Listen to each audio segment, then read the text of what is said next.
Alright, what is up my homies? Welcome to BrainMelt University. Today we're going to be talking about dynamic discovery protocols. Dynamic discovery protocols are a quality of life feature that make being a network technician so much easier, and knowing how they function and how they operate is a huge step towards becoming proficient with computer networking. As always, if you find this video helpful, please feel free to like, subscribe, hit the notification bell, and share with your friends so that we can grow the channel and become a better resource for you in the future. Let's get started. Let's paint a word picture real quick. You've just got yourself a new job at a small company as the sole IT person. Your predecessor left in a chaotic fashion or just rather abruptly, and you either have very little or no documentation to fall back on to figure out how this network is connected together, how it operates, how it's been designed, and how it functions. Now, you might be able to tell where these devices in your network, the routers, switches, firewalls, etc., are physically located, but understanding how they're all connected together is not going to be so easy. You're either going to have to physically run your hands across each individual cable to figure out where they're connected together, which is going to be extremely time consuming. It could involve you having to climb around inside the sub-ceilings or sub-floors, and that's not going to look good when you spend your first several weeks on the job just figuring out how everything works. Your employer is not going to be particularly thrilled with your performance. This leaves you trying to find some other way. Now, you can use some sort of tracing tool like a TDR or a Fox and Hound to try and locate where these end devices are connected together, but you could end up taking entire network links down while you're trying to figure this out. And that's also going to look extremely bad because while you're unhooking all of these different links, you could be wasting hundreds of man hours as the employees at these companies are now going to be unable to do their work while you're doing this. Now, you could do this after normal business hours, but employers really don't like paying overtime, especially if you are a brand new employee and all of a sudden you're racking up overtime where your predecessor had not. This brings us to our third option, and this is the subject of today's video, and that is dynamic discovery protocols. A dynamic discovery protocol is a protocol designed to discover the neighbors that are directly connected to a device. So all you have to do is start at one device, and then you can start to build out an idea of how these individual devices are connected. As long as you can gain access to one, you're able to snowball this effect and figure out how all of the individual intermediate devices in your network are connected together and exchanging information. The first protocol we need to talk about is the Cisco Discovery Protocol. CDP is a Cisco proprietary protocol, meaning you're only allowed to use it if you're using Cisco devices. Now, there is a reason for this. CDP uses something called Snap Encapsulation to exchange packets. Snap, the subnetwork access protocol, is used to format the packets that we utilize with CDP to figure out how all of these devices are connected. What CDP does is it sets up an established rule for communicating with neighbors. If two switches, for instance, are communicating using CDP,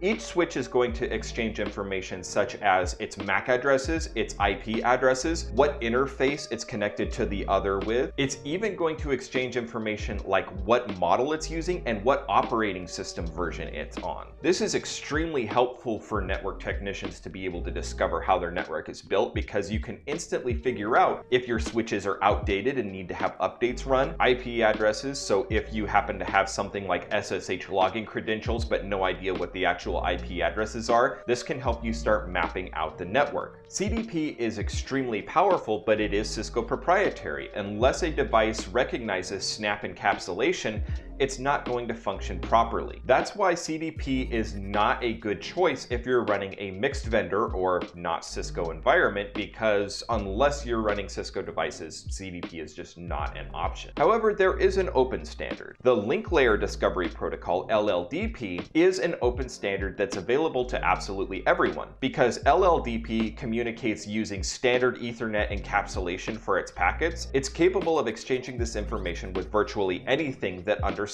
Ethernet encapsulation. Now, LLDP is a lot more limited than CDP. Whereas CDP can tell you things like the exact model and the operating system of a neighbor device, LLDP is only able to tell stuff like MAC address, IP address, what interface on their end it's connected to, and from that your device can also extrapolate what interface on your end it's connected with as well. Both of these protocols are capable of mapping out your network. Both of these discovery protocols are layer 2 protocols, meaning that they communicate at layer 2. Everything is done with frames and MAC addressing. Even though they are exchanging layer 3 information with IP addresses and layer 7 information with information like the operating system, we still consider these layer 2 protocols for the purpose of certification exams. LLDP has seen an update that's called LLDP Med, and this makes it compatible with a lot more devices. It also makes it a lot more useful for circumstances such as IP phone provisioning. So LLDP is extremely powerful in that regard, but CDP is still able to offer a lot more information if you know the right commands to use. Now, CDP and LLDP are both extremely powerful, but they also create a bit of a security risk. If someone is capable of gaining access to a single device on your network, odds are they can start mapping out your network using CDP or LLDP the exact same way that you can. As a result,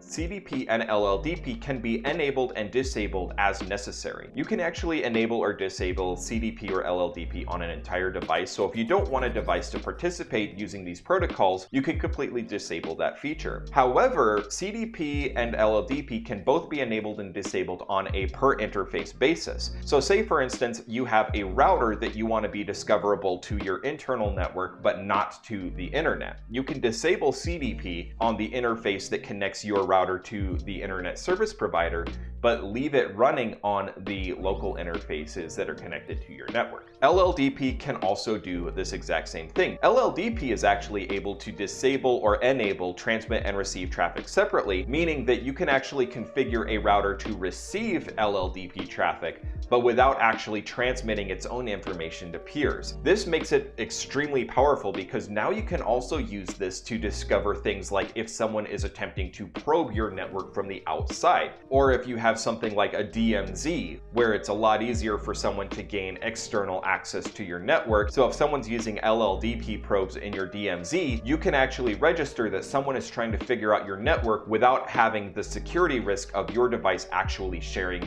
that information back that could help an attacker gain a deeper connection into your network. This is extremely powerful, and this is one reason why I actually prefer LLDP to CDP, just from a security standpoint. Yes, if I'm using an all Cisco environment, CDP is going to be able to tell me things like what operating system a neighbor is using and what the exact model is, which is a security risk in and of itself. But otherwise, if I already know the physical location of my equipment, I can pretty quickly figure out what models these are in the first place. Both CDP and LLDP only exchange information with their closest directly connected neighbors, so you can't just send an LLDP or CDP probe throughout the entire network and then get responses from the entire network. You actually have to do some logical mapping in order to make this work. Now let's go to an example. For this example, I'll be using Cisco Packet Tracer. This is a free piece of software that Cisco gives to anyone who's enrolled in their Networking Academy website. Packet Tracer is a network simulation software, so you have the ability to simulate an active environment with Cisco. A lot of the models in here are actual models that Cisco sells. Now, Packet Tracer does have only a handful of commands available that would otherwise be available on a full production model. This is only designed to give you enough networking knowledge to pass a CCNA exam, or in maybe some cases a CCNP exam. Because it's so limited, not every option is available to you. So let's take a look at this particular piece of the puzzle. Say I am the lone IT person who's just assumed a new role, and I can gain access to a single switch. This switch will tell me there's one other switch directly connected to it. I can safely assume that this is a distribution switch. Now I can map out a new network segment where I have an access switch connected directly to a distribution switch. By moving up to this distribution switch and using CDP or LLDP again, now I can see that this switch is connected directly to a router and another distribution switch. So now I can safely assume that this is a collapsed core network where my core and distribution are the same layer. If you don't understand these terms, don't worry, I'll probably release a video very shortly on a 3-tier and 2-tier network design. Next up, I can move to either the router or the switch and do another show CDP and begin building out my network design from there. So eventually I can then build a full network diagram and start documenting how all these individual devices are connected and on what interfaces they are connected on. This is just an example, and this is just the primary purpose of these protocols. You can use them for other things, but these are the bread and butter of dynamic discovery protocols. And with that, I think we're ready to wrap up. So if you have any more suggestions or you have any questions about this, feel free to drop them in the comments below, and we'll see you here next time on BrainMelt University.